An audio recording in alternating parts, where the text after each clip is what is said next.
Carne de Máquina. Luchas, informaciones y cultura del mundo de los y las trabajadoras.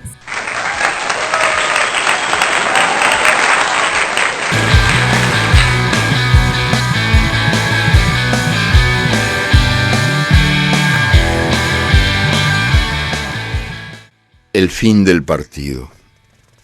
Rueda la pelota, el mundo rueda. Se sospecha que el sol es una pelota encendida, que durante el día trabaja y en la noche brinca allá en el cielo mientras trabaja la luna, aunque la ciencia tiene sus dudas al respecto. En cambio está probado, y está probado con toda certeza, que el mundo gira en torno a la pelota que gira. La final del Mundial del 94 fue contemplada por más de 2.000 millones de personas, el público más numeroso de cuantos se han reunido a lo largo de la historia de este planeta. La pasión más compartida. Muchos adoradores de la pelota juegan con ella en las canchas y en los potreros, y muchísimos más integran la teleplatea que asiste comiéndose las uñas al espectáculo brindado por 22 señores en calzoncillos que persiguen la pelota y pateándola le demuestran su amor. Al fin del Mundial del 94, todos los niños que nacieron en Brasil se llamaron Romário, y el césped del estadio de Los Ángeles se vendió en pedazos como una pizza a $20 la porción. ¿Una locura digna de mejor causa? ¿Un negocio vulgar y silvestre? ¿Una fábrica de trucos manejada por sus dueños? Yo soy de los que creen que el fútbol puede ser eso, pero es también mucho más que eso, como fiesta de los ojos que lo miran y como alegría del cuerpo que lo juega.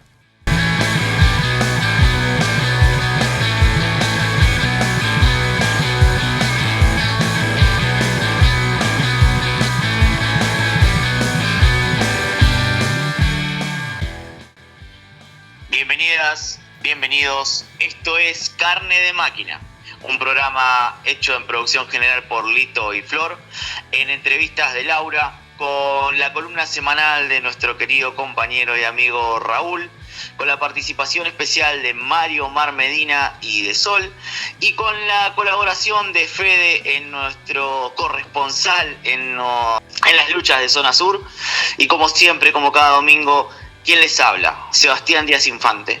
Pero no estoy solo, como siempre, me acompaña mi querido amigo y compañero, el Tano. Hola Tanito, ¿cómo estás?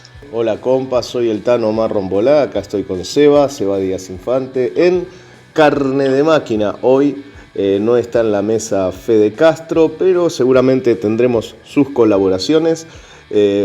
Hablaremos de un tema interesante para todos y todas, que es el fútbol. El fútbol desde sus distintas aristas, desde las distintas miradas que podamos ejercer sobre este deporte que incluye muchas cuestiones, ¿no? Aparte del tema deportivo en sí, sino distintas cuestiones en relación a, por ejemplo, la incidencia de los barras bravas como tercerización de la violencia política y de la burocracia sindical, los negocios, ¿no?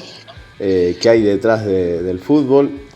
Donde la política está siempre pegada y ligada al fútbol, donde la política, tanto el espectáculo, empresarios, donde varias compañeros fueron sufriendo las agresiones de distintas barras que le mandan los sindicatos, donde el fútbol se mancha, se tiñe de un color oscuro, y de eso vamos a estar hablando nosotros.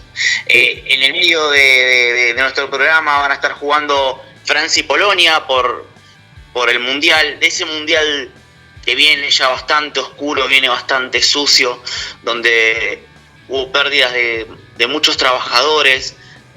Vamos a estar hablando de todo un poquito. Es así, Seba. Vamos a estar desnudando ese mundo oscuro del fútbol, el fútbol también como espectáculo para cubrir otras cuestiones, ¿no? Es inmemorial esto, como el circo romano o las olimpiadas griegas entretenían al pueblo, el fútbol también desde esa mirada, ¿no? Pero no somos marcianos y tenemos nuestra pasión también, nuestra pasión en el fútbol. Y sí, Tano, es así, el fútbol despierta pasiones. Para mí es el deporte más maravilloso del mundo, es algo único, pero también tiene su lado oscuro y lo sabemos muy bien. Pero vamos de a poco, vamos parando la pelota. Sabemos que ahora en un ratito empieza Francia y Polonia, por eso te pedimos que si te ganan las ganas de ver ese partido, que obviamente a todos nos pasa, a nosotros que estamos haciendo el programa, que también lo queremos ver, te pedimos que bajes un poquito la tele y que pongas Carne de Máquina. Y si hoy no nos podés escuchar porque te ganó la pasión, te invito a que nos escuches en la repetición del streaming en Radio Semilla los días miércoles, y si no, que nos sigas en nuestras redes sociales, tanto por YouTube o Facebook, que siempre nuestros programas están ahí. Pero como dije anteriormente, vamos a parar la pelota, vamos a mirar hacia adelante y vamos a escuchar un temita musical.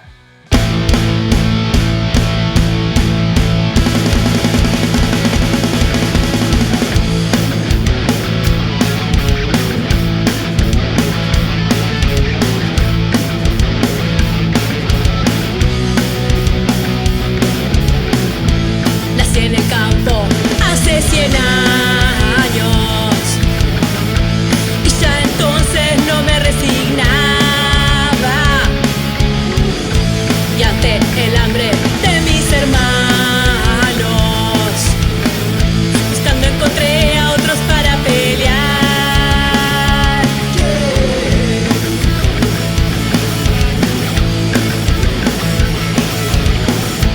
Muy triste fue como nos mataron, y así fusilada llegué a la ciudad. Y en la textil éramos sus esclavos, buscando encontré a otros para armar Miguelitos en la huelga general. Agua nunca cane con ella, sabes, encontraremos formas de beber. Yo no tengo la culpa, es mi ser. Che, se acabará ya nuestra perra suerte. No tengo nada, déjenme soñar que nuestros amados muertos reirán. Che, oh, oh, oh. Y en la cárcel aprendí que la solidaridad se burla de los jueces, se burla de los guardias, se burla de todo, no respeta nada.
siempre, como cada semana, tenemos nuestro resumen semanal de Carne de Máquina. Cometa goma no más, el fuego crece y el humo la inunda. Dime, déjame pasar, le dice el ratibotón, que no, que sí, que no, que este ya no pasa.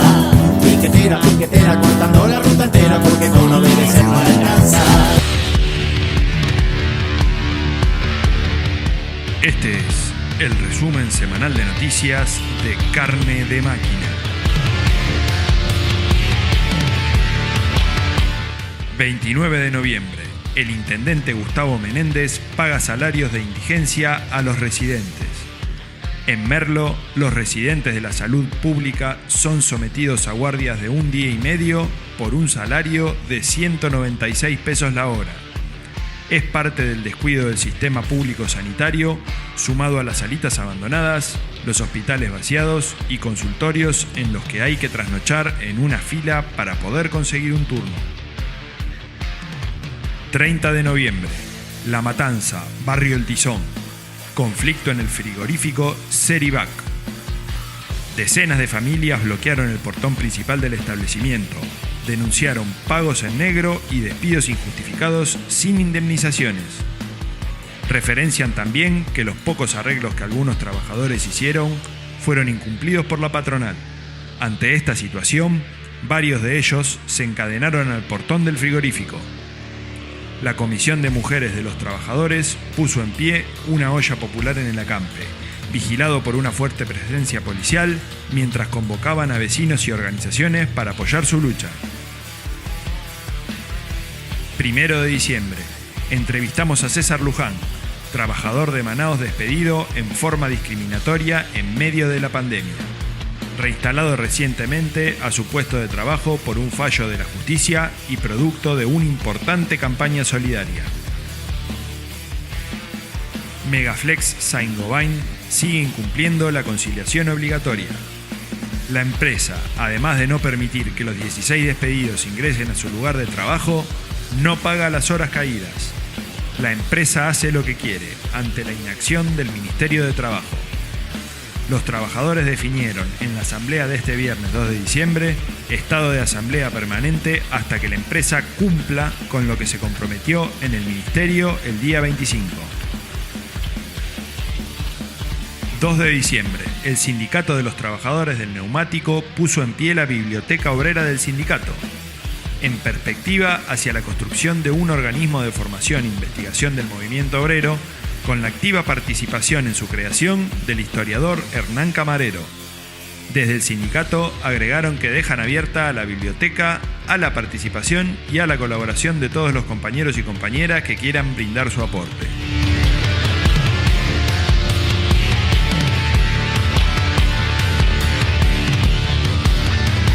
Este fue el resumen semanal de noticias de Carne de Máquina.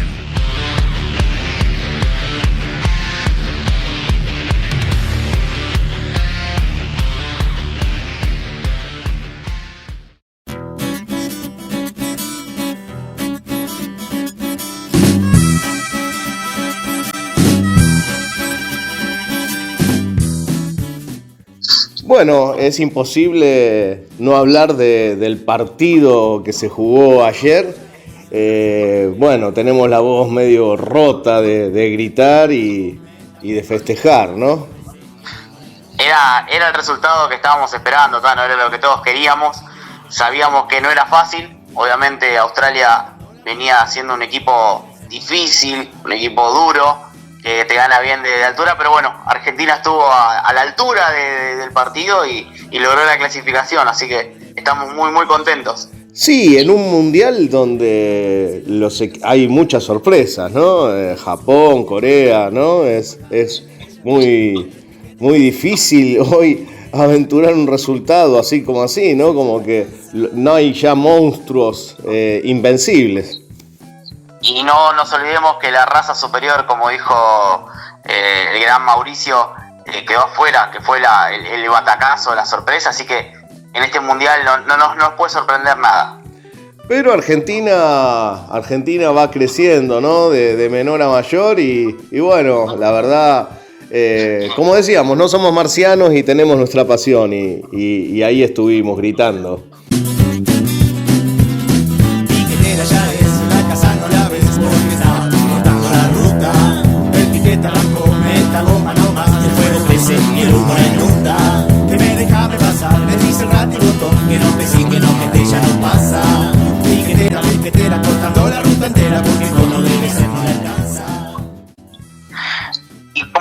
domingo siempre tenemos un tema central y esta vez vamos a estar hablando del fútbol. Pero no nos olvidamos, o en realidad este programa está hecho de trabajadores para los trabajadores, y por eso estamos siguiendo diferentes luchas y hablando con diferentes compañeros. Y esta vez nos tocó hablar con César, un compañero de Manaos, el cual fue reinstalado, que viene con su lucha de hace bastante tiempo. Así que estuvimos dialogando con él, nos estuvo contando de su reinstalación, de ese triunfo que tuvo hacia la compañía argentina Manaos. Sí, y es un compañero que habíamos entrevistado juntos, ¿te acordás, Seba? Sí. En su momento, a unas cuadras del shopping de San Justo, ahí en la calle, habíamos hecho una entrevista en la que vos también fuiste parte de los entrevistados, ¿no? Ahí reflejó su despido en medio de la pandemia. Ahora estamos hablando del triunfo, de la vuelta del compañero a planta. Bueno, vamos a la entrevista. Quedó sola porque el chata ya no tiene a quien fajar. Desde que ella está en la lucha y el piquete no es hogar. Piquetera, cortando tu vida entera, porque con obedecer ya no alcanza. Bueno, hace un tiempo ya, en medio de la pandemia, unas cuadras de acá, hacíamos una entrevista a un trabajador de Manaos despedido en forma discriminatoria, persecutoria. Este último 26 de octubre tenemos la alegría, la felicidad de que el compañero César Luján fue reinstalado por la justicia en la planta de Manaos de acá de Matanza. Contanos un poquito, César, ¿cómo fue este proceso? ¿Cómo lo viviste? Bueno, Tano, sí, para contar esto, lo del 26 de octubre, nada, contar un poquito cómo se dio desde aquel julio del año pasado, cuando vos contás de la pandemia, en plena pandemia, donde, me inventaron una causa, acudimos al gremio, el gremio me dice, agarra la plata y andate, y ya está, digamos, se termina acá. Obviamente no... A los Utiaga, digamos. Claro, sí, por lo que vos me contás ya es moneda corriente. Y bueno, acudimos a un abogado particular y nada, empezamos a partir de ahí una lucha legal y también denunciando públicamente, ¿no?, el accionar de la empresa. Y bueno, presentamos una medida cautelar que a los meses, en octubre ya del año pasado, nos salió a favor, ¿no? Nos salió la reincorporación. Pero bueno, frente a todo esto, la empresa trató de dilatar, esperó la feria judicial, trató de meter el caso en la Suprema Corte de Justicia, no pudo. Y bueno, luego de un año de la reincorporación legal, se pudo dar de hecho y bueno, acá estamos. ¿Qué sectores, qué trabajadores de otros gremios, qué organizaciones sociales se te acercaron? Hubo una solidaridad, ¿no?, alrededor de tu despido, se hicieron reuniones solidarias. Contá un poquito de eso también. Sí, es importante esa parte. En principio lo más importante fue, digamos, la unidad de la familia, ¿no? Lo importante de estar sabiendo todos que íbamos a dar esta pelea, con lo difícil que iba a ser, teniendo en cuenta que, bueno, en plena pandemia quedarse sin trabajo, ya a mi edad y esas cosas se nos hacía muy cuesta arriba. Y bueno, se acercaron delegados de otras empresas de la zona a aconsejarme, a asesorarme, a contarme experiencias de lucha, de cómo ellos, cuando echaban a un compañero en la fábrica, trataban de reincorporar rápidamente, cortaban el portón, hacían medidas de fuerza que, aunque el gremio estuviera en contra, ellos igualmente lo hacían. A mí me sirvió un montón eso. Y así, bueno, se han acercado trabajadores independientes, organizaciones, muchos medios alternativos. Me parece eso me ayudó mucho a denunciar. Y bueno, también reuniones solidarias, bueno, todo lo que vos más o menos te había contado, ¿no? Y en lo personal, ¿cómo fue vivir todo este tiempo digamos, esa incertidumbre, ¿no? Si ibas a seguir con el laburo, si ibas a conseguir este triunfo, porque muchos compañeros también lo intentan y no lo logran, ¿no? Para un laburante estar peleando sin un salario, ¿no? Claro. El significado en vos y en toda tu familia, ¿no? ¿Cómo impactó? Y mirá, el consejo más sano que yo tenía alrededor mío era agarrar la plata y andate. Los más sanos, digo, porque eran bien intencionados, digamos, ¿no? No querían que me haga mala sangre, no quería que pasemos mal la situación económica. Y yo eso lo entendía, pero bueno, a mí me echaron injustamente. Me inventaron una causa. Yo ahí creo que era un trabajador donde hacía las cosas como corresponde y nada, yo estaba firme en eso, no la pasé bien, en lo personal, noches sin dormir, incertidumbre de si mañana iba a traer el mango a casa, o por ejemplo quedarme sin obra social y atendernos todo en particular, pagar, digamos, todo eso fue muy cuesta arriba, pero la verdad que nunca dudamos. No sabíamos si se iba a dar la reincorporación, pero nunca dudamos de que había que dar la pelea. ¿Y el recibimiento de los compañeros en la planta? Y bueno, eso siempre digo es lo más importante. Lo más importante lo pongo en primera orden, porque era una incertidumbre de cómo iba a ser eso, cuando a mí me avisan que ya tenía la entrada y que tenía que presentarme a un horario, un día. Fue lo primero que se me cruzó y bueno, así fue. Entré un jueves 26 a las 6 de la mañana y ya apenas entré ya empezaron los recibimientos, los saludos, los abrazos, las felicitaciones, frases como la más típica era les pudimos torcer el brazo, y eso para mí fue un envión anímico, una cosa de decir, bueno, qué bien que hice en pelear, qué bien que hice en dar la pelea, en insistir, en persistir, en no rendirme, y bueno, eso te da, como quien dice, una serie de reconocimiento, ¿no? Mucha fuerza aparte, ¿no? Obviamente, para mí es un nuevo impulso, para seguir. Es lo más lindo, digamos, lo que es el cariño de los compañeros, el afecto 100%. Que dan los compas es... 100%. Hablábamos recién de los despidos que se generaron poquito tiempo después de tu reinstalación, ¿no? Pareciera como que la patronal no quiso dejar que se exprese la felicidad de los compañeros a tu vuelta y quiso cortar la felicidad con los despidos de los compañeros. ¿Vos qué opinás sobre eso? ¿Opinás que viene por ahí? Y vos fijate que, ya te digo, desde que volví, era todos los días encontrarme con un compañero, con dos, con tres, abrazo, felicitaciones, contame la experiencia, qué bueno tu abogado, o sea, toda esa suma de cosas que los compañeros están interesados en conocer, el paso a paso, digamos, ¿no? Interesado y también sentirse que algo se pudo lograr, no importa si fue a nivel individual o no, pero algo se pudo lograr y todos se sienten representados de esta lucha, ¿no?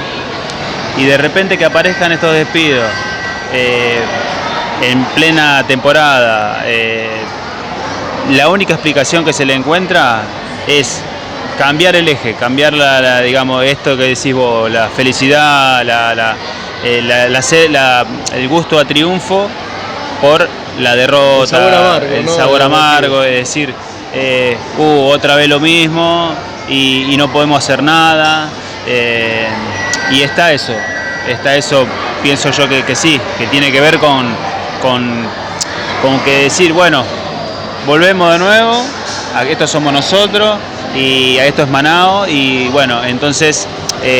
acá mandamos nosotros, exacto, esto es lo que va a pasar. Claro, sigan agachando la cabeza y a laburar, que nadie no se le ocurra reclamar ni seguir el ejemplo, de pelear por esto, por lo otro.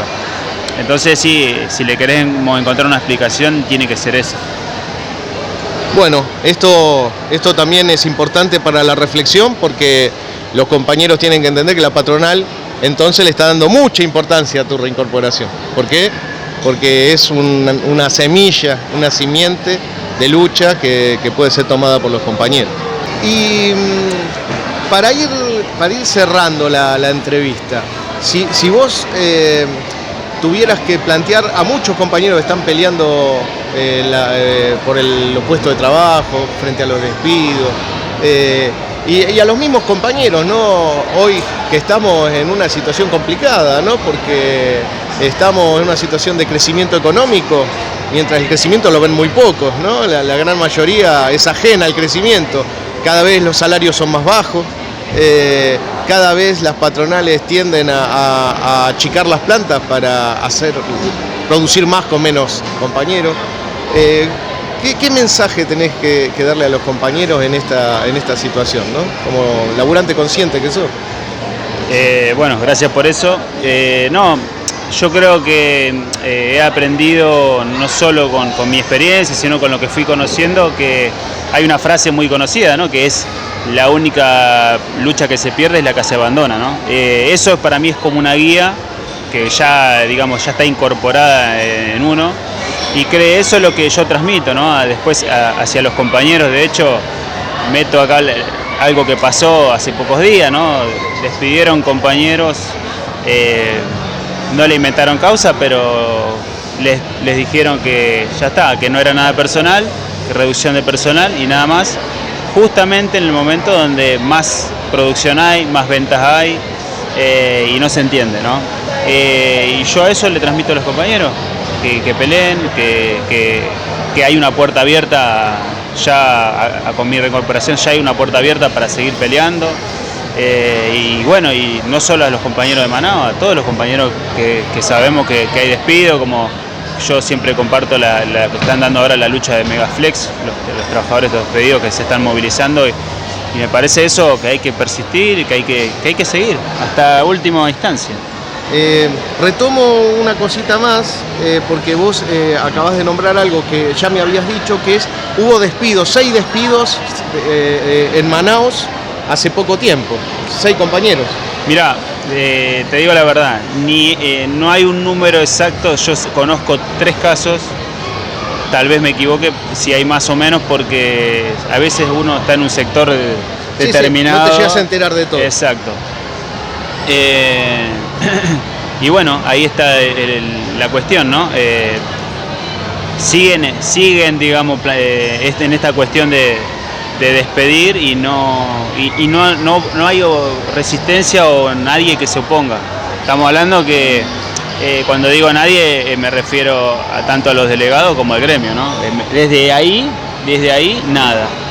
Y eso de mi parte ya lo esperaba, porque bueno, en mi caso, ya te digo, no hicieron nada, o en todo caso hicieron todo para que yo me quede afuera. Sí, hicieron un montón de argumentaciones que no son válidas, falsas, ¿no? Acerca de que vos tenés una manera de pensar distinta, pero justamente, ¿no? ¿Qué tiene que ver la manera de pensar con defender o no a un compañero, ¿no?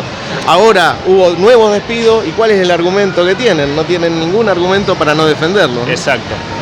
Lo único que le dicen es que es la decisión tomada por la empresa y ya no hay marcha atrás. O sea que defienden los derechos de despedir de la empresa. Exacto, no, tal cual, por eso digo, no, siempre hay una excusa, y eso, digamos, es lo que más bronca da y lo que más, ¿cómo te decirte? Es lo que genera esa indignación, ¿no? En todos los compañeros, ¿no? Decir, bueno, la herramienta que tenemos nosotros, que es para defendernos, es la que nos ayuda a la empresa acompaña todas esas decisiones de la empresa. Por eso no queda otra que organizarse y defenderse, ¿no? Frente a los ataques de la patronal, organizarse por abajo entre los compas, que creo que es el camino. Es que nos llevan a eso. Yo por lo menos es lo que yo ya aprendí, y como te decía lo incorporé, que es decir, ya sabemos con quién contamos y con quién no contamos. Ya sabemos lo que es el gremio, ya sabemos lo que son los delegados. Solamente dependemos de nosotros, ahora solamente 100% de nosotros, y ellos nos empujan a que nos tengamos que organizar, porque es lo que están haciendo, nos agarran de a puchito, de a uno, de a dos, nos despiden, y con la idea de que el resto se discipline con la idea de que el resto tenga miedo, no reclame, y justamente es lo que hay que hacer, lo contrario, ¿no? Es decir, ser más solidarios entre nosotros, estar más unidos y estar más comprometidos con el otro. Bueno, pero vos sos un ejemplo claro de que se puede ganar, que se puede pelear y se puede ganar. Bueno, César, muchas gracias, Omar, y nos gracias. seguimos viendo ahí en la lucha. Obviamente, gracias.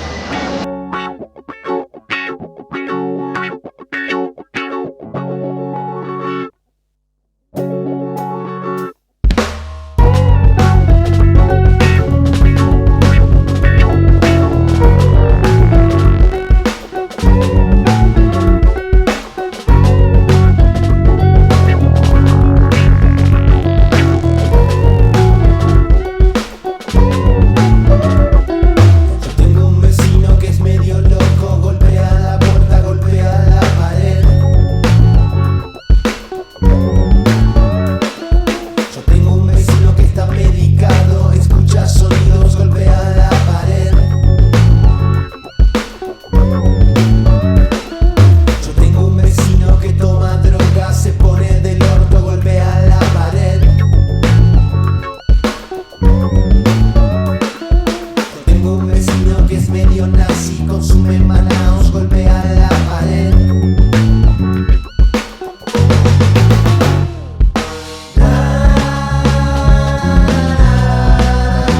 No está bien.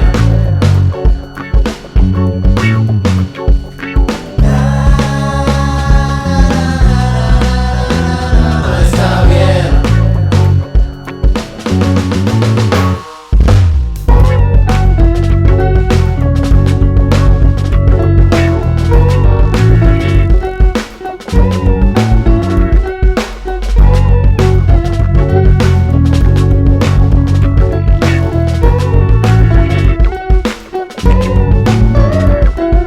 Tengo un vecino que es medio loco, golpea la puerta, golpea la pared.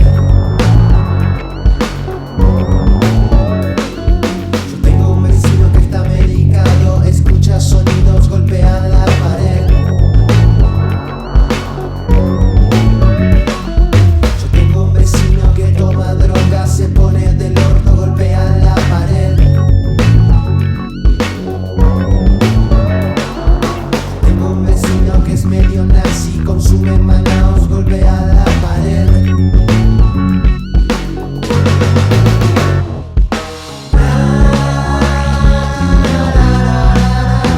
No está bien.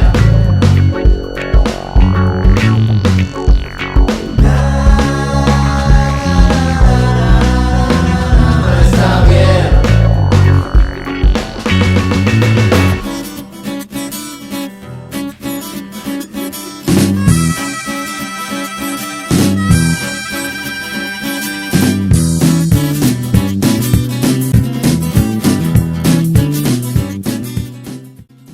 El fin del partido. Rueda la pelota, el mundo rueda. Se sospecha que el sol es una pelota encendida, que durante el día trabaja y en la noche brinca allá en el cielo mientras trabaja la luna, aunque la ciencia tiene sus dudas al respecto. En cambio está probado, y está probado con toda certeza, que el mundo gira en torno a la pelota que gira. La final del Mundial del 94 fue contemplada por más de 2.000 millones de personas, el público más numeroso de cuantos se han reunido a lo largo de la historia de este planeta. La pasión más compartida.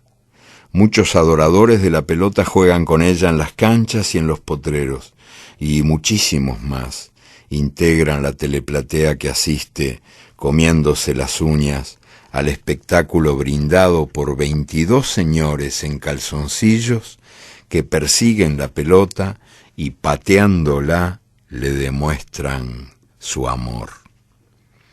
Al fin del Mundial del 94, todos los niños que nacieron en Brasil se llamaron Romário, y el césped del estadio de Los Ángeles se vendió en pedazos como una pizza, a $20 la porción. ¿Una locura digna de mejor causa? ¿Un negocio vulgar y silvestre? ¿Una fábrica de trucos manejada por sus dueños?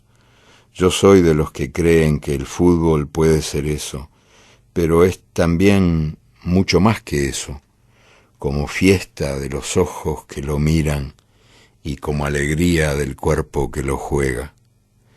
Un periodista preguntó a una teóloga alemana, Dorothee Sölle, ¿cómo explicaría usted a un niño lo que es la felicidad? Y ella respondió, no se lo explicaría. Le tiraría una pelota para que jugara. El fútbol profesional hace todo lo posible por castrar esa energía de felicidad, pero ella sobrevive a pesar de todos los pesares. Y quizás por eso ocurre que el fútbol no puede dejar de ser asombroso. Como dice mi amigo Ángel Ruoco, eso es lo mejor que tiene, su porfiada capacidad de sorpresa. Por más que los tecnócratas lo programen hasta el mínimo detalle, por mucho que los poderosos lo manipulen, el fútbol continúa queriendo ser el arte de lo imprevisto. Donde menos se espera, salta lo imposible. El enano propina una lección al gigante y un negro esmirriado y chueco deja bobo al atleta esculpido en Grecia. Un vacío asombroso. La historia oficial ignora al fútbol. Los textos de historia contemporánea no lo mencionan ni de paso, en países donde el fútbol ha sido y sigue siendo un signo primordial de identidad colectiva. Juego, luego soy. El estilo de jugar es un modo de ser que revela el perfil propio de cada comunidad y afirma su derecho a la diferencia. Dime cómo juegas y te diré quién eres. Hace ya muchos años que se juega al fútbol de diversas maneras, expresiones diversas de la personalidad de cada pueblo, y el rescate de esa diversidad me parece hoy día más necesario que nunca. Estos son tiempos de uniformización obligatoria en el fútbol y en todo lo demás. Nunca el mundo ha sido tan desigual en las oportunidades que ofrece y tan igualador en las costumbres que impone. En este mundo de fin de siglo, quien no muere de hambre, muere de aburrimiento. Desde hace años yo me he sentido desafiado por el tema, memoria y realidad del fútbol, y he tenido la intención de escribir algo que fuera digno de esta gran misa pagana que tan distintos lenguajes es capaz de hablar y tan universales pasiones puede desatar. Escribiendo, iba a hacer con las manos lo que nunca había sido capaz de hacer con los pies. Chambón irremediable, vergüenza de las canchas. Yo no tenía más remedio que pedir a las palabras lo que la pelota, tan deseada, me había negado. De ese desafío y de esa necesidad de expiación nacieron estos textos. Homenaje al fútbol, celebración de sus luces, denuncia de sus sombras. Yo no sé si ellos son lo que han querido ser, pero sé que han crecido dentro de mí y han llegado ya a su último minuto, y ahora, ya nacidos, se ofrecen a ustedes. Y yo me quedo con esa melancolía irremediable que todos sentimos después del amor y al fin del partido.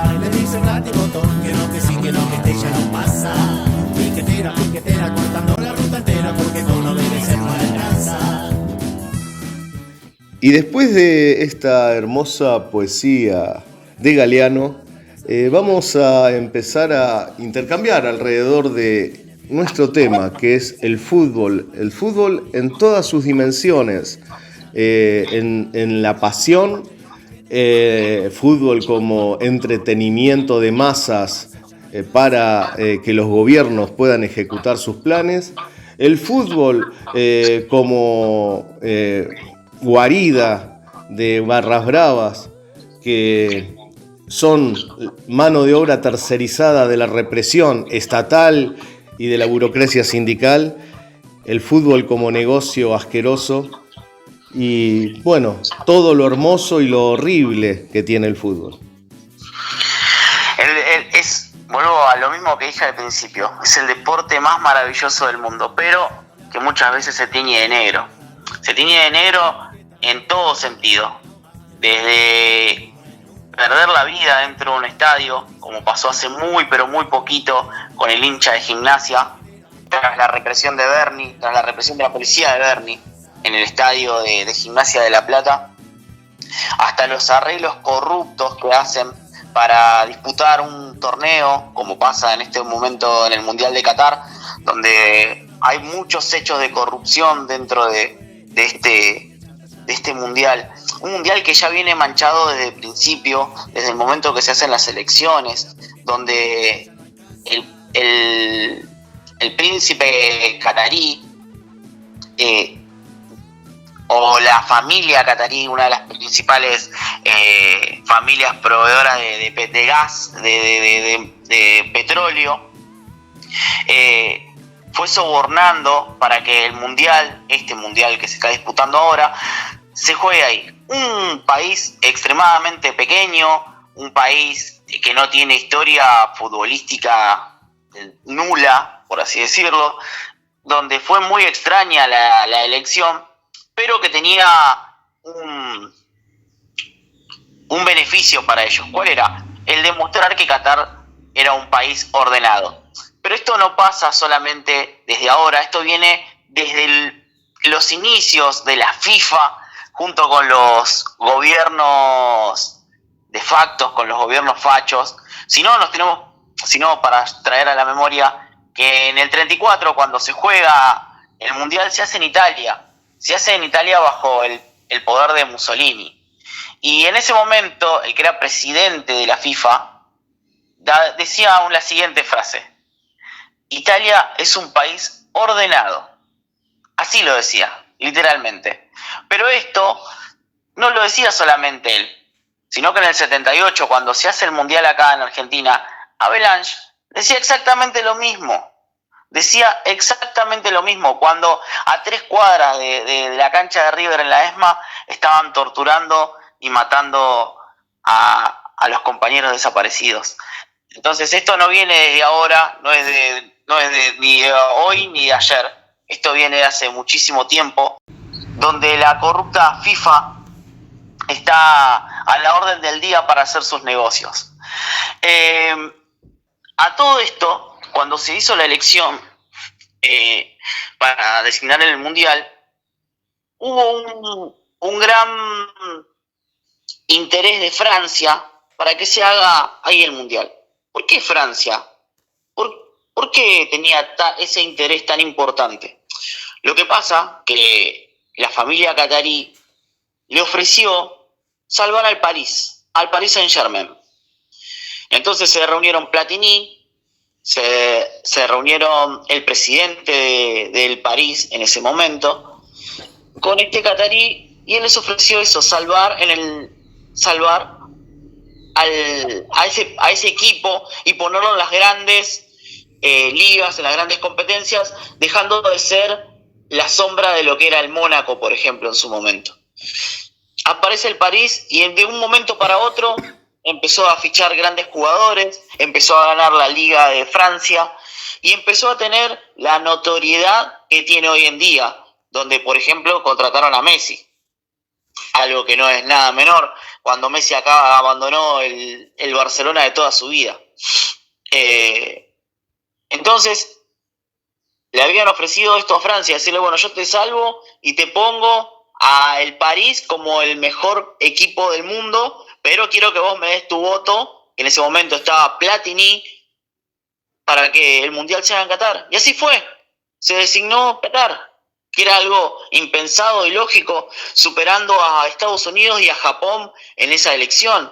Algo extremadamente raro en un país donde los derechos humanos son hasta nulos, donde las mujeres las siguen castigando como hace 500 años atrás, donde un mundial tan sucio, pero tan sucio, que desde que se iniciaron las obras en el 2010 hasta el día de hoy, se supone o se dice que más de 6.500 obreros perdieron la vida, porque trabajaban 12, 14, 18 horas al rayo del sol con unas temperaturas de más de 50 grados, donde no podían abandonar el país porque el terciarizado que los contrataba les retenía el pasaporte. Entonces pasaban a ser esclavos de Qatar, esclavos de este mundial tan sucio. En verdad, notorio como en la historia el espectáculo deportivo sirve a la política y sirve especialmente a las clases dominantes, ¿no? Vos nombrabas el Mundial del 34 en Italia, ¿no? Tenemos también las Olimpiadas en Alemania, en la Alemania de Hitler, o las Olimpiadas en Estados Unidos en la época en que estaba bombardeando Vietnam en una terrible guerra sucia, ¿no? La potencia del mundo. Es interesante desnudar todos estos costados oscuros, la funcionalidad del fútbol y del espectáculo futbolístico para dictadores, para estados, para clases dominantes, realizar masacres, cubrir dictaduras. Tenemos claro que la historia no empezó, por ejemplo, el día que mataron a Mariano Ferreira. Los barras siempre estuvieron vinculados al poder, ¿no? Este es otro costado del fútbol. En la dictadura, la barra brava de Quilmes era liderada por Carlos Alberto de Godoy, alias el Negro Thompson, y ayudaba en el aparato represivo criminal de los militares con el apoyo de la AFA. Hasta se organizó un grupo comando para ir al Mundial de España en 1982 para acallar en los estadios las manifestaciones de los exiliados, los que se frustró por la guerra de Malvinas. Con la llegada de la democracia, las barras comenzaron a trabajar como fuerza de choque de los partidos políticos y de los sindicatos, que ya lo venían haciendo, pero en la época de los milicos como parte de los grupos de tareas, ¿no? Esto es la historia negra, esta es la historia negra de las barras, ¿no? Tenemos también algunos datos más cercanos, ¿no? Hablamos de la utilización de patotas para disolver conflictos obreros, que como decíamos tuvo su mayor impacto con el asesinato de Mariano Ferreira en 2010. En el 2006, una patota encabezada por Omar Tuta Mohamed, vinculada por el entonces al jefe de gabinete Alberto Fernández, agredió a trabajadores del hospital francés. En 2011, personal vinculado a la misma patota atacó a docentes porteños, ¿no? Había barras de Boca en ese caso, ligadas a Mauricio Macri, y en el caso del francés estaban ligadas al gobierno kirchnerista. Tenemos el caso particular, ¿no?, del asesinato de Mariano Ferreira, ¿no?, a manos de burocracia sindical de la Unión Ferroviaria, pero como gatillero estaba Cristian Favale, barra brava de Defensa y Justicia.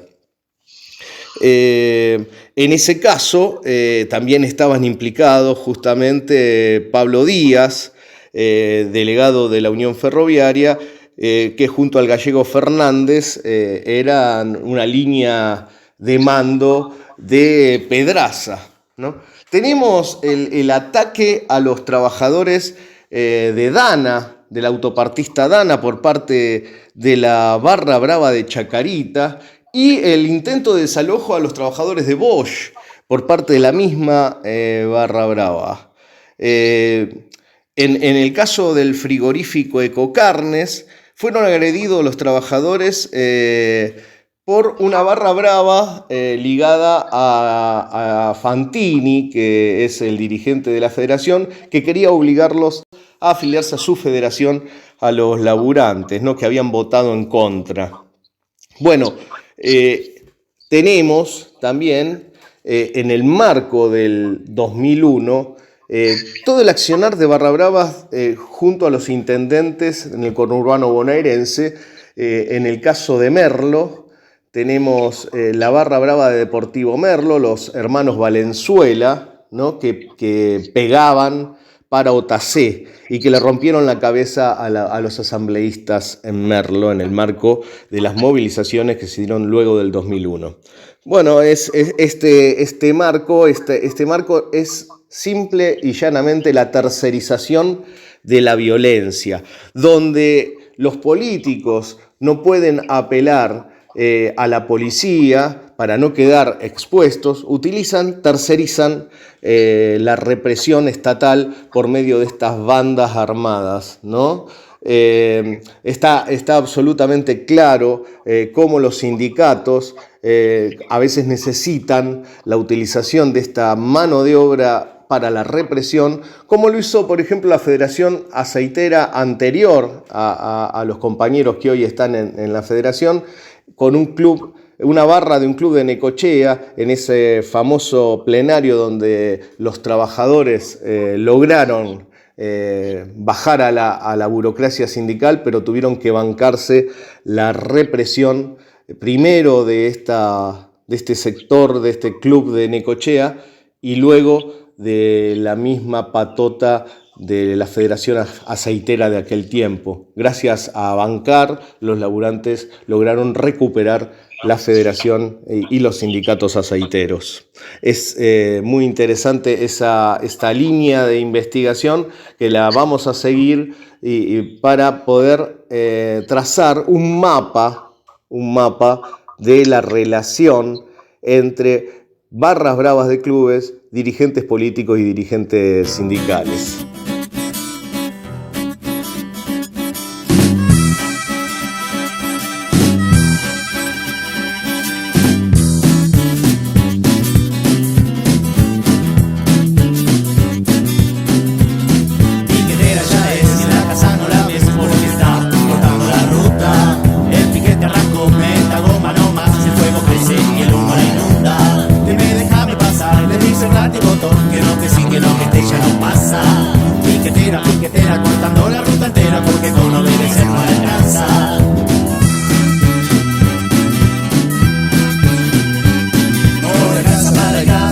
Para la lucha, la más grande le faltan zapatillas. El del medio tiene fiebre y el remedio no aparece. La bebé está sin pañales y el marido que se fue quedó sola porque el chata ya no tiene a quien fajar. Desde que ella está en la lucha y el piquete no es su hogar. Piquetera, piquetera, cortando tu vida entera porque con obedecer ya no alcanza.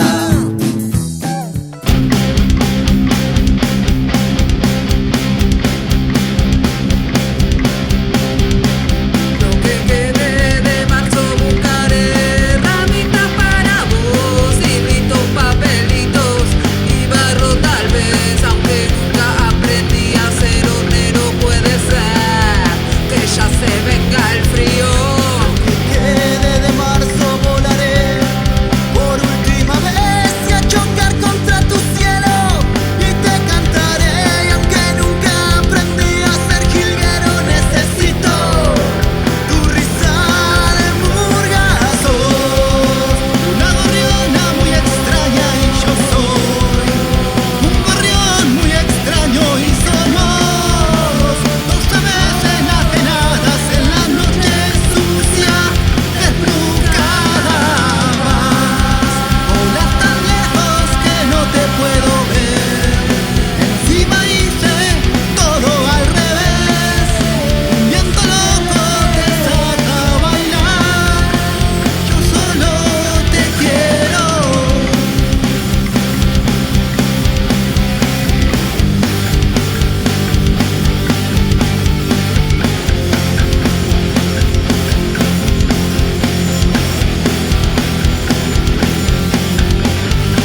15 de enero del 2008, alrededor de 60 violentos irrumpieron poco antes de la medianoche en el acampe que montaron los trabajadores despedidos de la empresa multinacional Dana Spicer. Como en otras oportunidades, como había sucedido en el francés, matones de la nefasta barra brava de Chacarita Jr. se presentaron en la puerta de la fábrica a tocar...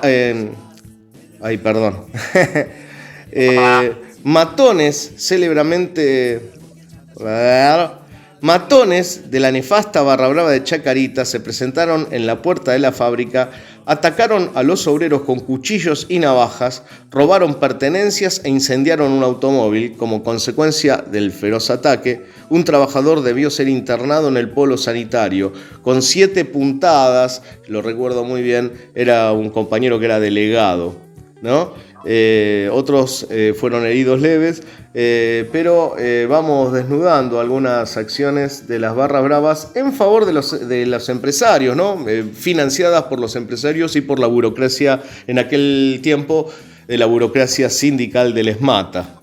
Cortando la ruta, el piquete arrancó, meta goma nomás, el fuego crece y el humo la inunda. Que me déjame pasar, me dice el rato y botón, que no te sigue, que no que te ya no pasa.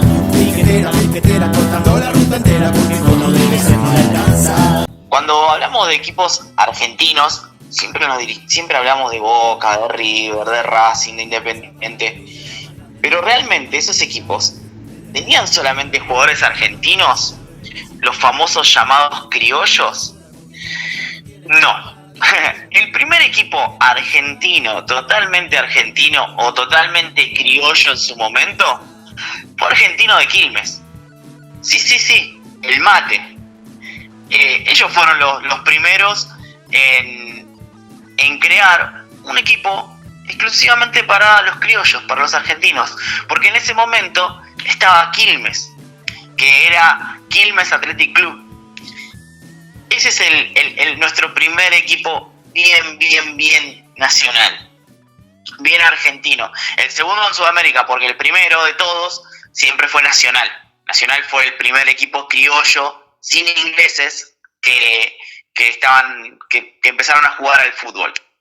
Se habla de su primer clásico allá el 25 de mayo de 1906, donde perdió el equipo criollo contra los ingleses de Quilmes Athletic Club 3-1. Pero ese fue el que le dio el puntapié inicial a la iniciación de varios clubes exclusivamente de criollos. Así que nuestro primer y gran club, que todavía sigue en pie, que todavía sigue estando, hoy está militando la B Metropolitana, es el gran Argentino de Quilmes, el Mate.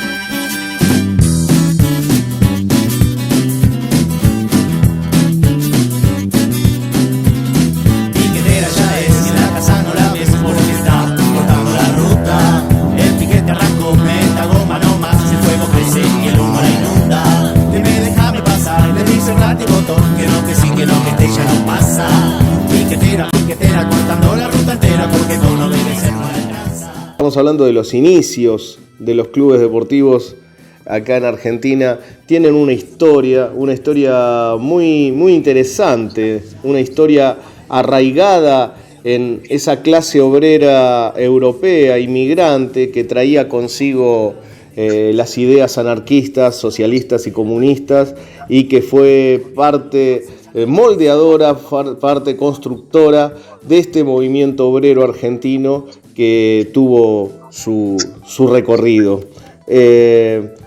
Seba, podemos contar alguna historia, ¿no? Y una de las más importantes de nuestro país es la historia de Argentinos Juniors, el club de la Paternal, que en su momento había nacido en Villa Crespo, con la unión de dos clubes, los Mártires de Chicago, en el barrio de Villa Crespo, que se llama así por los asesinatos que hubo en Estados Unidos a los trabajadores. Y del otro lado, en la zona de la Paternal, estaba el Sol de Victoria, que se llamaba así en homenaje al himno de los trabajadores del Partido Socialista Italiano. En un momento de ese himno dice "Y sole bella victoria".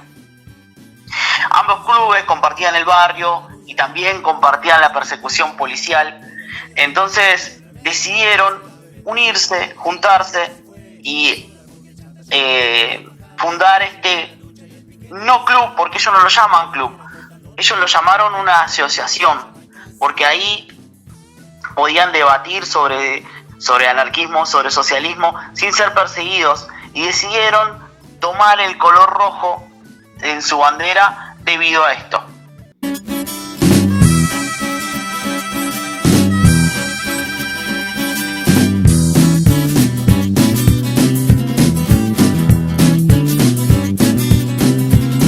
Piquetera ya es, y en la casa no la ves porque está cortando la ruta. El piquete arrancó, meta goma no más, el fuego crece y el humo la inunda. Déjame pasar, le dice el látigo que no, que sí, que no, que este ya no pasa.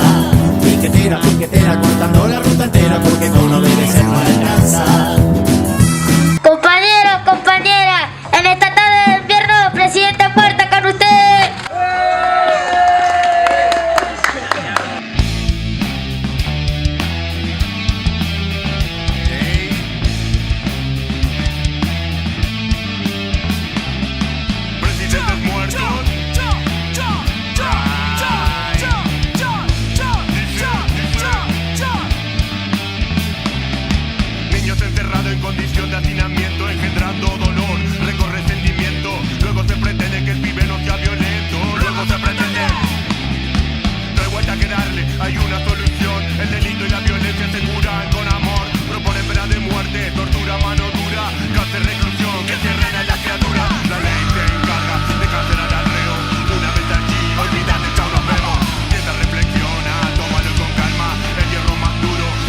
Bueno, y la historia y la lucha dentro del mundo del fútbol nos encuentra en Madrid con la creación de un club obrero, ¿no?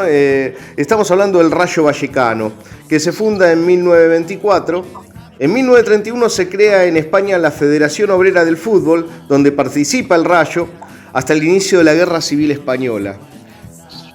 Desde su nacimiento, este club ha tenido que luchar en una ciudad donde se encuentran dos grandes clubes españoles, como el Real Madrid y el Atlético de Madrid, los que en comparación al Rayo manejan miles y millones de euros, ¿no?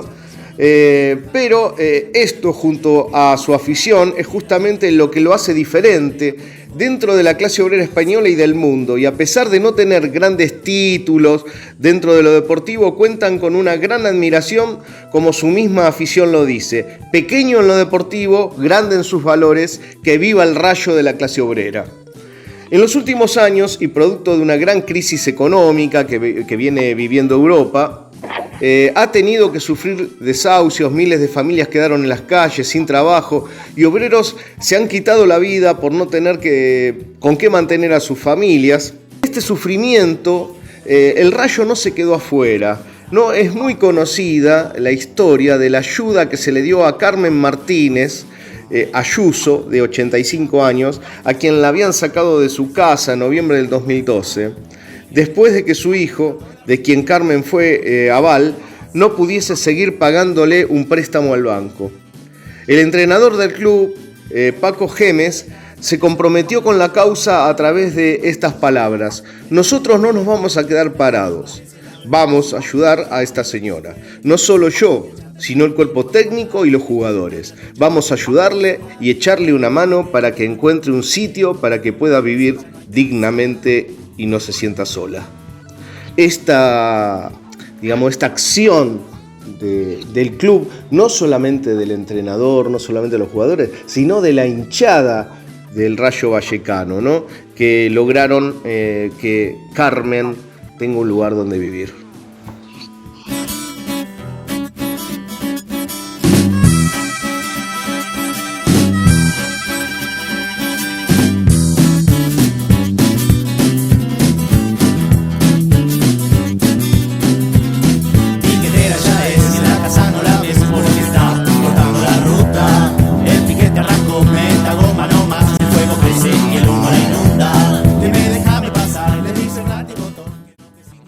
Por otra parte, el 29 de septiembre del 2010 también marcó un hecho importante en la lucha obrera del Rayo Vallecano, haciéndose parte todo el club de la huelga general en España, cerrando las oficinas, sin entrenamientos, como manera de solidarizarse con la clase obrera que ha sufrido con las medidas del Estado, que no se dan soluciones a los más grandes problemas en medio de la crisis. Ese día, la afición del Rayo, llamados bucaneros, declaró: hoy podemos decir orgullosos que con acciones como esta nuestro equipo representa los auténticos valores del club obrero de verdad. Hoy sí podemos decir que el Rayo Vallecano es orgullo de la clase obrera.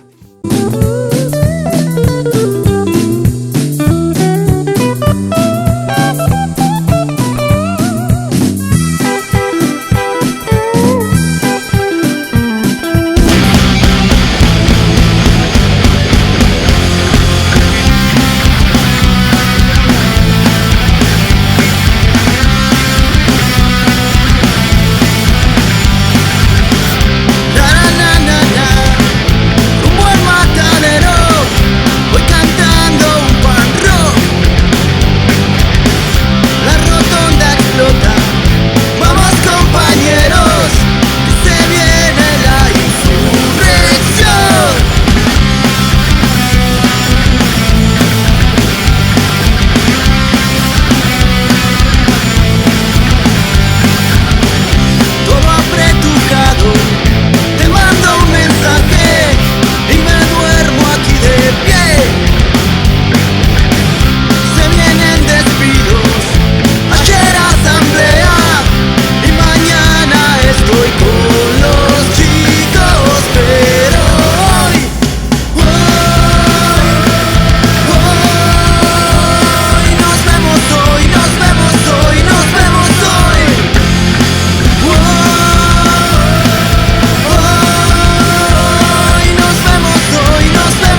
motor, que no, que sí, que no, que este ya no pasa.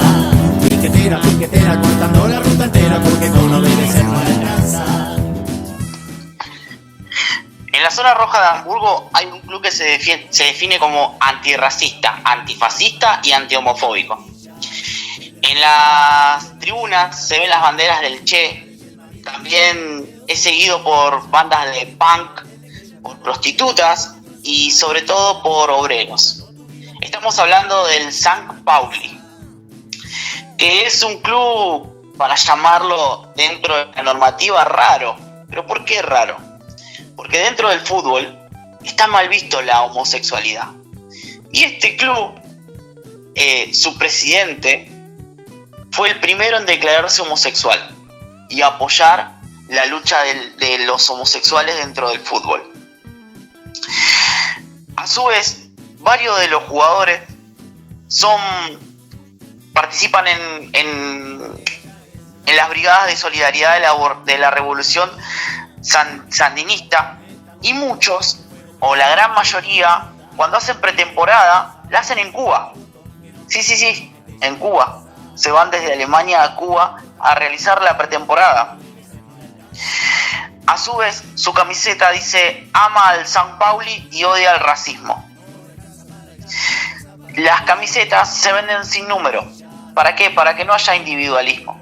Solamente se hace para recaudar fondos, que esos fondos son totalmente destinados al estadio y a ayudar a la ciudad y al pueblo. También tienen un fondo donde recaudan dinero para ayudar a los desempleados. ¿Se entiende? Un club de barrio, un club fundado por trabajadores, un club fundado por obreros, lucha para eso, para que cuando un obrero se quede sin trabajo, vaya hasta el club y saque de ese fondo de lucha, como nosotros le llamamos acá, y pueda seguir subsistiendo y siga sobreviviendo. Qué lindo sería, ¿no?, que los clubes grandes de acá pudieran hacer lo mismo, ¿no?, con la millonada que se llevan. Hablo de cualquiera, tanto de Boca, River, San Lorenzo, Independiente, quien fuere, que se llevan millonada de dólares, harían lo mismo con los desocupados, ¿no? Qué maravilloso sería. Pero bueno, es casi un deseo más de que se pueda cumplir. Sería algo maravilloso. Este club limita la tercera, sería la B metropolitana de la Argentina. No tiene grandes logros futbolísticos. ¿Pero por qué? Porque no tiene la ayuda de la liga. No tiene el apoyo de la liga. No tiene sponsors que sean de multinacionales, por ejemplo. No permiten la publicación en el estadio de marcas que sean multinacionales. Solamente publican o ponen en las pantallas gigantes la publicación de los de los almacenes o supermercados, o como le queramos llamar, de los barrios. La tienda de Don Pedro, la tienda de Josefina, la pescadería de Juan. Con eso sustentan, vuelvo a lo mismo, la ayuda a la ciudad, y con eso van mejorando el club. Es un club totalmente de izquierda, totalmente para los trabajadores, así que queríamos contarle la historia también de este St. Pauli de Hamburgo. Bueno, la verdad que es muy, muy interesante cómo hoy aún algunos clubes se mantienen al lado de los laburantes, ¿no? Se mantienen de este lado y no como bandas de choque de las patronales y del Estado. Acá en nuestro país, pequeñas iniciativas en los clubes existentes, como son, digamos, el conjunto de grupos los hinchas que se agrupan bajo el término antifascista, Antifa, en distintos clubes, ¿no? Ferro antifascista, Boca antifascista, agrupamientos que buscan ese inicio, ese origen proletario del fútbol, ¿no? Pero acá en Argentina hay una iniciativa interesante que es la del Club Unido Antifascista, que son compañeras y compañeros que buscan, a partir del desarrollo del deporte, prácticas solidarias, ¿no? Prácticas que tienen que ver con ese origen del fútbol y de los clubes. Están intentando construirse, están intentando, para eso, por ejemplo, han puesto a la venta camisetas del CUA, para que podamos solidarizarnos con ellos, comprando una camiseta y ayudando a la construcción del club. Y han puesto también a disposición las afiliaciones, las asociaciones. Ser socio del CUA ayuda a desarrollarlo. El CUA tiene una participación interesante en campeonato. Hace poquito salió campeón, o sea que futbolísticamente andan bien los pibes. Pero también tienen una participación en las movilizaciones. Yo los pude ver, por ejemplo, en la marcha contra Monsanto y Syngenta, en defensa de la vida, en contra de estas empresas que envenenan nuestra tierra y a nuestro pueblo. Me pareció muy, muy interesante ver la bandera antifascista del club ondeando en la marcha.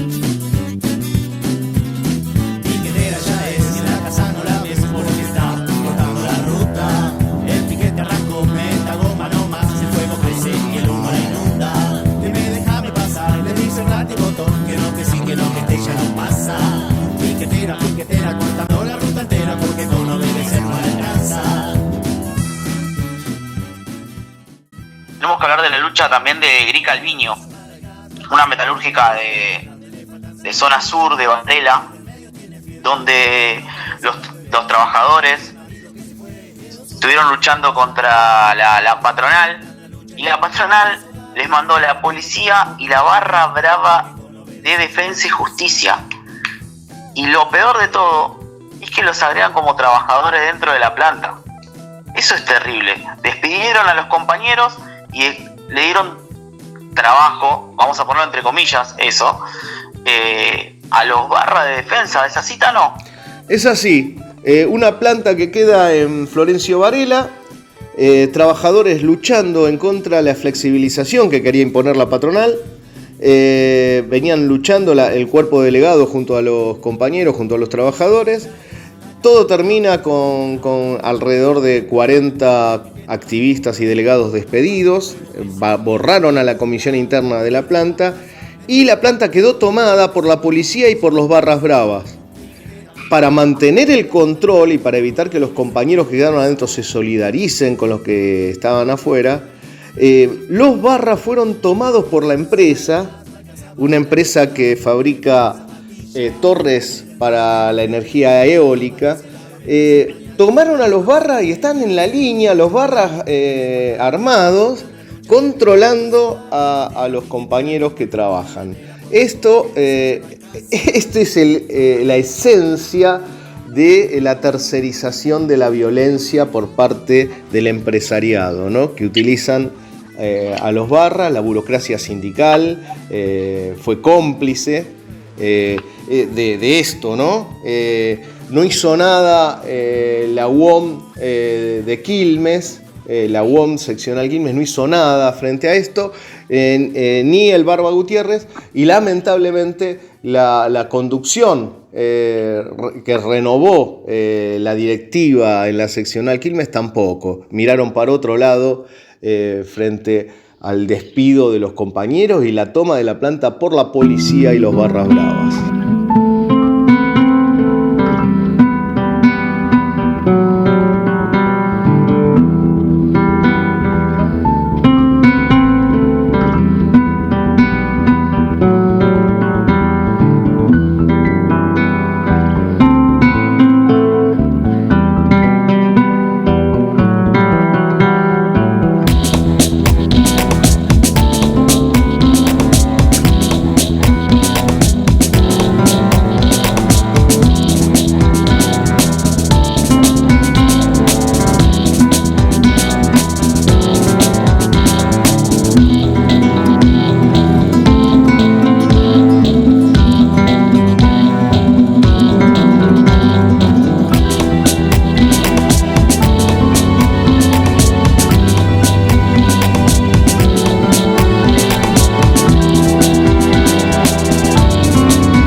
Bueno, y hablar de fútbol y no hablar de Maradona, del Diego, es imposible.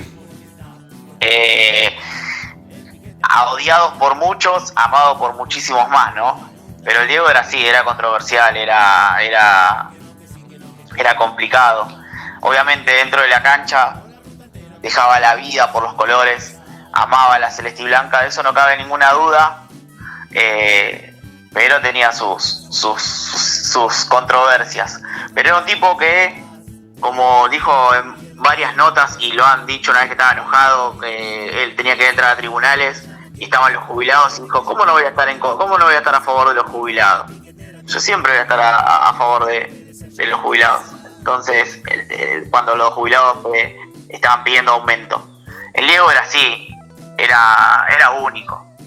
Tenía, como dije recién, tenía sus controversias, porque él en su vida hizo un montón de cosas que realmente no las comparto. Perdón, yo hablo de mi punto de vista y por ahí soy criticado por esto, pero del abandonar a sus hijos, de tener su hijo Diego que lo reconoció de grande, o tener hijos desparramados por todos lados, pero eso forma parte de la vida de cada uno, ¿no? Pero es lo único que yo tengo de crítica hacia el Diego. Pero después, el amor que le tuvo a la celeste y blanca, el amor que le tuvo a la pelota, era único. Porque el Diego era así, era un golpeador y maltratador de mujeres. Entonces tiene su lado oscuro también, como todo. Viendo la parte futbolística era algo maravilloso. Yo me acuerdo tener lo último etapa en Boca, yo tenía 6 años y me acuerdo verlo al Diego dentro de la cancha. Pero despertaba amores y odios. Era así el Diego, era así el Diegote. Bueno, como vos dijiste, ¿no? Hablar del Diego, hablar de Maradona, tiene todo el problema de hablar sobre una persona que se transformó en símbolo, en leyenda. Entonces, tiene todas esas cuestiones que nosotros podemos dilucidar, ¿no? Por un lado, el Diego era todo eso, ¿no? Era una composición de un tipo, por un lado, maravilloso en la cancha, que despertaba toda esa pasión en millones, ¿no? Y ese otro Diego, no ese Maradona, que era el mismo, que no se puede decir que era otro, que era un maltratador de mujeres, abusador, abandónico con hijos. Sí, era todo eso. Pero quiero resaltar una cuestión, ¿no? Que hoy Maradona, de los 80, ese Maradona, es mirado con el cristal con el que vemos hoy. Y no es verdad que muchos que critican el machismo de Maradona hubieran sido ajenos en esa época a ese mismo machismo, ¿no? De alguna manera, Maradona era producto social, era producto de una sociedad que no había todavía dado una verdadera pelea en contra de este flagelo, ¿no? que tiene que ver con el patriarcado y eso. Y me parece muy interesante también entender, ¿no? que Maradona era parte de una sociedad patriarcal de la que no nos podemos hacer los boludos. O sea, no nos podemos hacer los boludos todos, los hombres y las mujeres, ¿no? de esa sociedad patriarcal. Entonces Maradona, como subproducto de esa sociedad, fue ese machista, maltratador, abusador, abandónico con sus hijos, y al mismo tiempo se transforma en símbolo por algunas actitudes que tiene en relación al poder, ¿no? Y algunos desenfados en relación al poder. Eso fue generando una construcción de una leyenda, de una simbología, de un significante. Maradona como significante, es interesante pensarlo.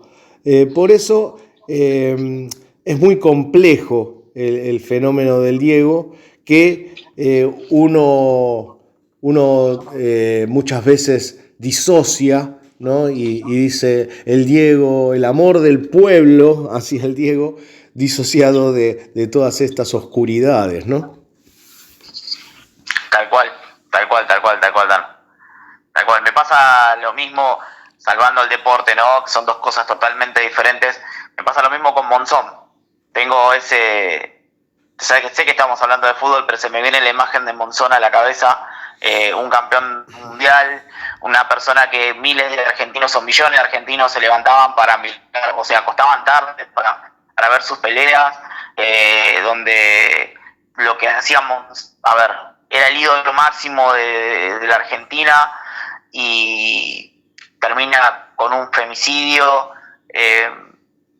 terminas matándose él solo en la ruta. Me pasa lo mismo, tengo esa controversia en la cabeza. Tal vez, como vos decías, eran otras épocas, el machismo a flor de piel, era diferente. Hoy lo vemos de otra mirada, de otro lugar, con otra perspectiva, pero me pasa eso. Tengo ese no sé qué, ¿viste? No sé cómo explicarlo. Es que es así. Las mujeres han puesto en agenda, su lucha ha puesto en agenda el tema del patriarcado. Nosotros mismos, incluso algunos que nos creemos conscientes, ¿no? O nos decimos conscientes de muchas cuestiones, en verdad somos también producto social. O sea, nosotros no podemos salirnos de la cuestión del machismo y el patriarcado por un simple expediente de declamarlo. Lo tenemos internalizado como tenemos internalizado el sentido común capitalista en nuestra cabeza. Entonces, Maradona fue producto de eso. Digo, lo que pasa que hay que juzgarlo en función de época, no para quitarle valor o quitarle peso a lo malo que ha hecho, ¿no? A las cuestiones negativas en relación a su maltrato a las mujeres, sino para comprender y también para hacernos cargo todos, ¿no? de esa cuestión de la que no era ajena la gran mayoría de los hombres en el país, ¿no? Porque si no, digamos, estamos pensando que el patriarcado no es un fenómeno social, ¿no? Tal cual, Tano, tal cual.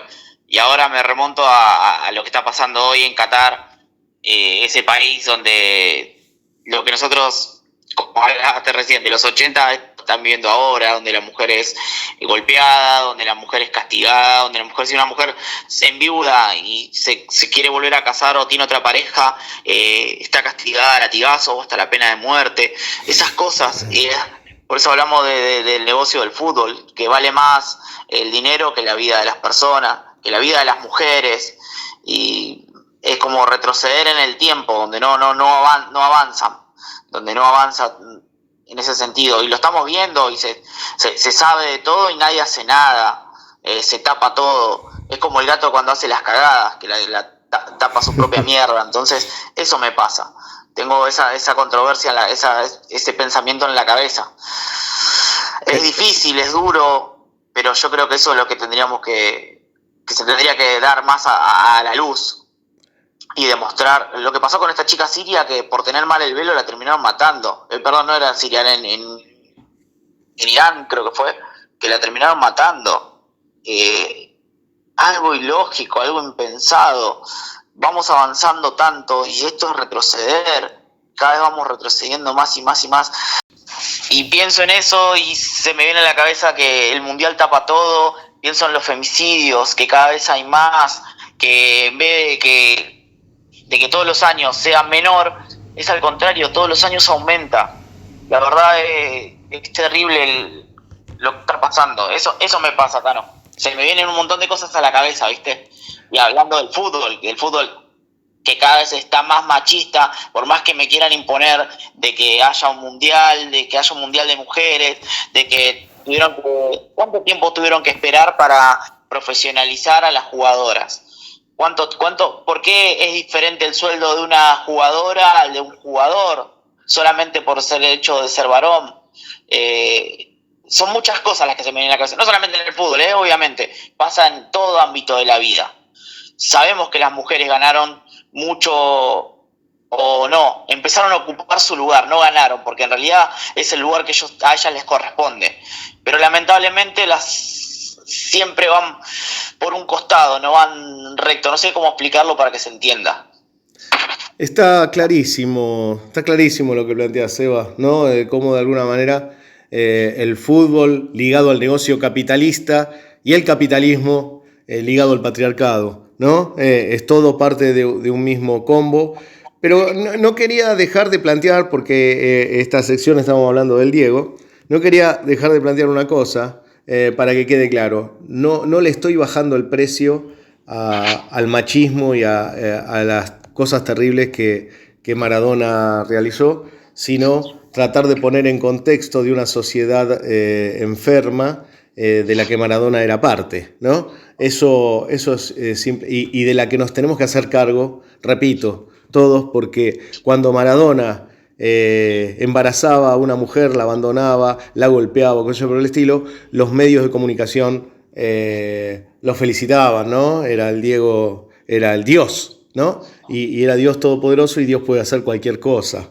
Entonces, los medios, la sociedad construyó a Maradona, ¿no? Y él se autoconstruyó en el marco de una sociedad que aplaudía cada barbaridad que él hacía, ¿no? Eso me parece que es interesante marcarlo, porque hoy muchos hipócritas, digamos, levantan el dedo cuando no se hacen cargo de su pasado también, ¿no? Y de su presente, porque dentro de la hipocresía están aquellos que se dicen muy aliades, pero en realidad son otra cosa, ¿no? Es así, Tano, es así, como vos decís.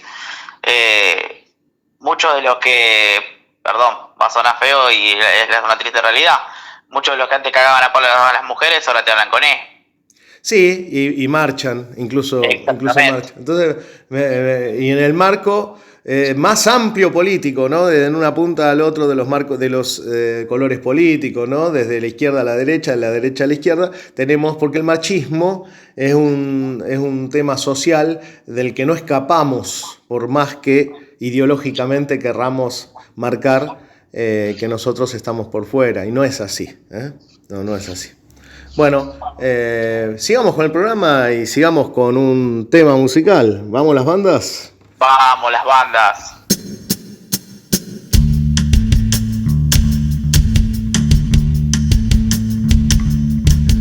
Thank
Con el triunfo de ayer, no solamente los argentinos celebraron la clasificación a cuartos de final, sino también dos países al sur de Asia que son totalmente fanáticos.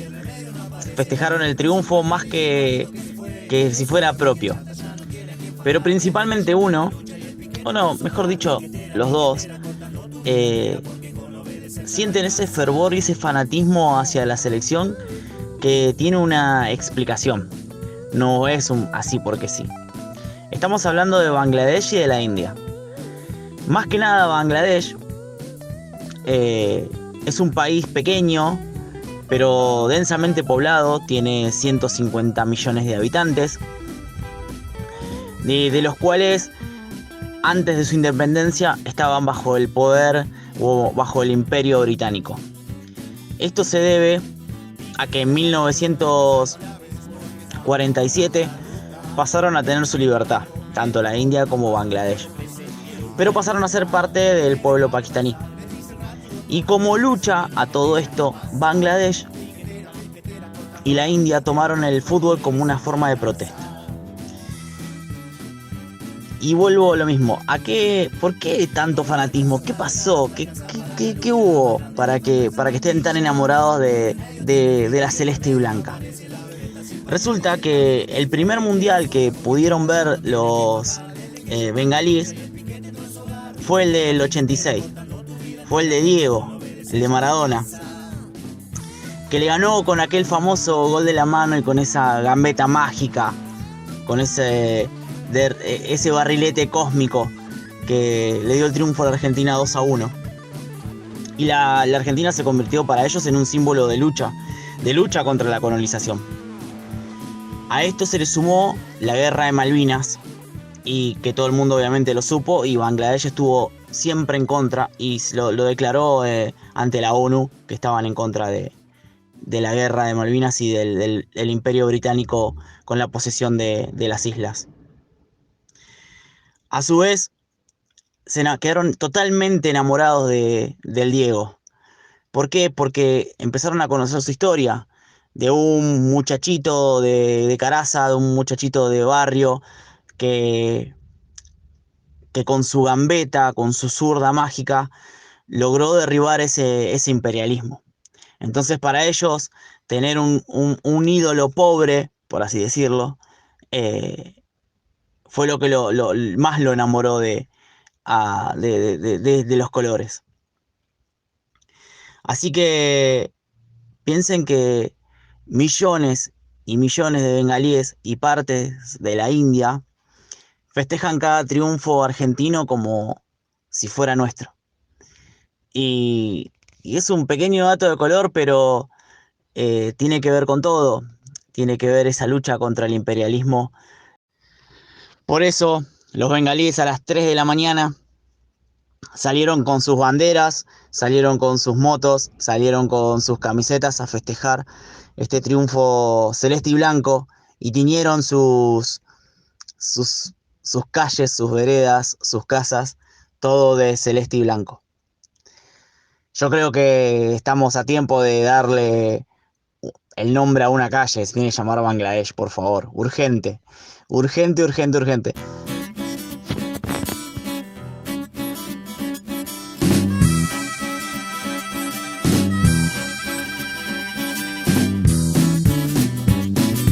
Pasamos a nuestra columna de opinión de nuestro querido compañero y amigo Raúl. Porque está cortando la ruta, el piquete arrancó, meta goma no más, el fuego crece y el humo la inunda. Hola compañeros de Carne de Máquina, nos encontramos nuevamente en este amanecer, en este iniciar de un diciembre agitado. El gobierno decidió jugar con fuego. Le quiso tocar los planes, potenciar trabajo a los más débiles. Parece mentira, un juego perverso, no solo por hacerse el canchero con los más débiles, sino también por la simultaneidad de la publicidad en la aprobación del acuerdo y del acuerdo del Fondo Monetario Internacional, en el otorgamiento de esta tercera revisión de los buenos caminos iniciados por nuestro ministro de Economía, Sergio Massa, el niño preferido de la señorita Cristalina Georgievas, la jefa del Fondo Monetario Internacional, componiendo un cuadro en donde esto le permite decir a Massa: ¿vieron? Ajustando tenemos el favor del Fondo Monetario Internacional y tenemos su dinero, tenemos sus dólares, sus 6.000 millones de dólares que nos tocan ahora, solo porque le ajustamos a los más pobres y les damos facilidades a los más ricos. Una teoría del derrame, una extensión de la teoría del derrame de cuarta categoría. Con esto, con una teatralidad de escenarios rotativos, pero con un mismo detrás de la escena, los acontecimientos nos muestran sucesivas imágenes del acontecer.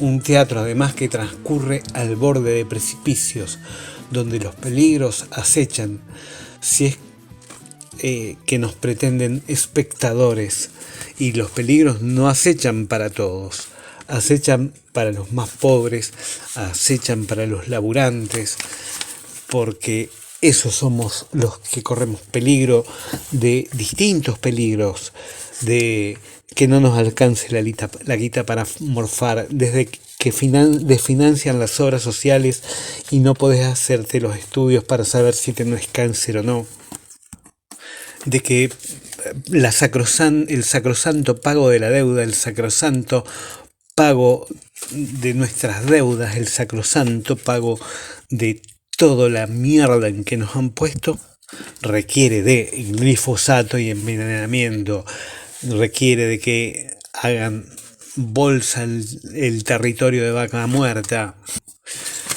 Si antes los referentes de los grandes partidos gestores del ajuste contra el pueblo no podían ocultar sus peleas con episodios de matonajes, una vuelta de rosca fue el Congreso esta semana. De pronto el panorama se ve conmovido. Retumban los pasos de la corrida hacia el dólar y el ministro de Economía tiene que inventar algo para salir del paso. En paralelo, la juega con el plan de precios justos. ¿Precios justos? El país va como esos autos con dirección desalineada, pegando bandazos y siempre a punto de estrolarse, aunque una minoría vaya bien agarrada y salga indemne del choque. Nos pone de vuelta delante de aquella metáfora inspirada en el 2001. Hay que cambiar la yerba, hermano, que el mate está lavado. Los economistas en los libros y no en la fila del supermercado lo llaman la restricción externa. Sería algo así como que el eterno drama familiar. Nunca te alcanza la guita para estar más o menos bien. Siempre son más los gastos que lo que entra, pero a nivel país. Igual que en el barrio, está el que tiene la vaca atada. Igual, sin pretender comparar los barrios chetos, los countries, con lo real de todos los días. Una y otra vez, la misma historia, desde el principio. Desde el principio del principio, desde la colonia, desde la independencia de 1810, desde la batalla de Caseros en 1852, y luego masacre de indios incluidas, no vaya a ser que se roben las cosechas y las vacas, y trayendo europeos y demás, todo fue para el mismo lado. Una pequeña parte de la población que domina las exportaciones y los recursos. Fue, ¿cómo será desde el principio? Que fue Rivadavia, el de la calle, el del sillón de Rivadavia, que privatizó las tierras públicas con aquella ley de enfiteusis. De allá lejos vienen estos medrando. Decimos una pequeña parte de la población domina las exportaciones y los recursos que cuando necesite necesita, pide plata generando deuda y se la hace pagar al resto. Mientras tanto, nosotros, el resto, nosotros, el vulgo, les laburantes, si podemos, tratamos de comprar un dólar para que la inflación no nos coma todo. Y si no, no. La historia nos porfía una y otra vez, se repite porque el mismo esquema de poder se mantiene inamovible, más aún luego de la masacre que llevaron adelante los milicos junto a los que se benefician permanentemente con este esquema de poder. La producción del agro, trigo, soja, carnes, que es la fuente principal de recursos aquí y ahora, ¿venden o no venden? Depende. Si les conviene, el gobierno sale a mendigarle la cosecha y si le dan respiro y si no se le descontrola todo. Viene otra hiperinflación y pasamos rápidamente a transitar la hambruna. Volviendo al presente, antes éramos el granero del mundo y ahora también. Pero con el agravante de la sojización del país y la contaminación de los pueblos con glifosato y otros herbicidas. ¿Cuál es la eterna propuesta de los sectores dominantes? La devaluación del peso, que compres menos alimentos con más plata. Ese es el camino con el que históricamente resuelven estas situaciones. Pasó en el 2001, pasó en el 1989, pasó en el Rodrigazo de 1975. Y entonces tenemos que los que la tienen no sueldan la cosecha porque no les conviene, o como pretende la sociedad rural que este dólar soja sea permanente y no cuando las cuentas no cierran. El gobierno no tiene dólares para financiar las necesarias importaciones. Gran parte de la industria depende de ellas y para tentarlos el ministro inventa una nueva vuelta de rosca al dólar soja, eso sí, actualizado por inflación. Pero, ¿por qué no hay dólares si cada año las cosechas y exportaciones superan expectativas? En este gobierno, que tiene dos cabezas, pero un mismo cuerpo, Alberto por un lado y Cristina por el otro, como cabezas, como cabezas, pero que tienen el mismo cuerpo, hablan dos discursos distintos pero caminan por el mismo lado. El detrás de la escena es el mismo, se pagará sin investigar la deuda contraída por Macri y todas las deudas anteriores. Deudas que tienen su origen en aquella dictadura que vino a eliminar todo intento de revertir lo que decimos desde el principio de este artículo. Por eso, este aumento del dólar es una circunstancia más que revela la necesidad imperiosa de cambiar este modelo de país esencialmente agroexportador. Ellos no lo van a hacer, lo vamos a hacer nosotros. ¿Cómo? Luchar en todos los escenarios. Por los salarios en primer lugar. Nos quieren arreglar con bonos que no llegan a todos porque el 50% de los laburantes está en negro. Por trabajo para todos.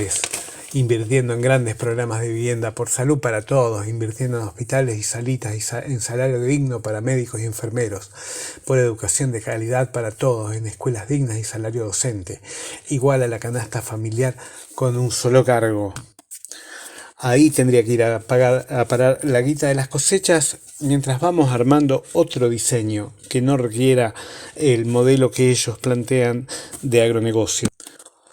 Pelear en los barrios por condiciones dignas de vida retaseadas por los municipios que en complicidad con las policías municipales y las otras reprimen a los jóvenes y vecinos, ni qué decir de la Gendarmería y la Federal. Fundar y ejercitar otra democracia, la democracia directa, aquella en que todos tenemos derecho a la palabra y esto se ejercita en las asambleas de laburantes, en las fábricas, en las asambleas de vecinos, en los pueblos contra la contaminación y las megaminerías.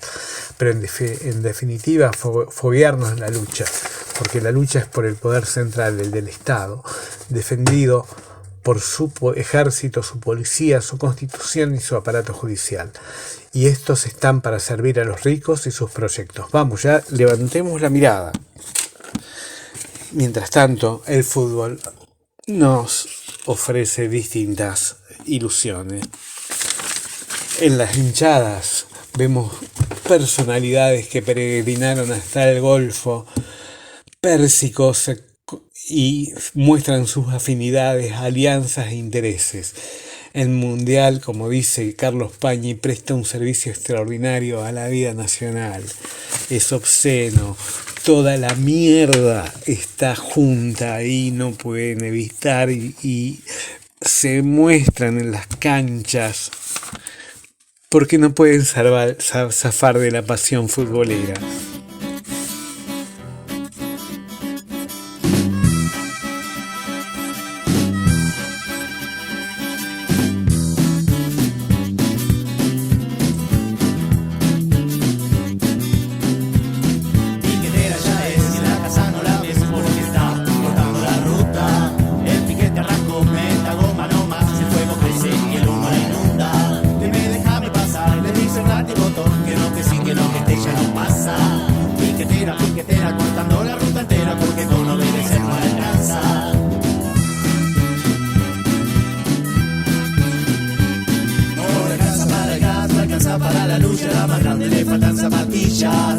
Llegamos así al final de un nuevo programa de Carne de Máquina. Nos seguimos encontrando en la lucha y en el camino de esa sociedad nueva que crece en nuestros corazones. Cortando tu vida entera porque con obedecer ya no alcanza.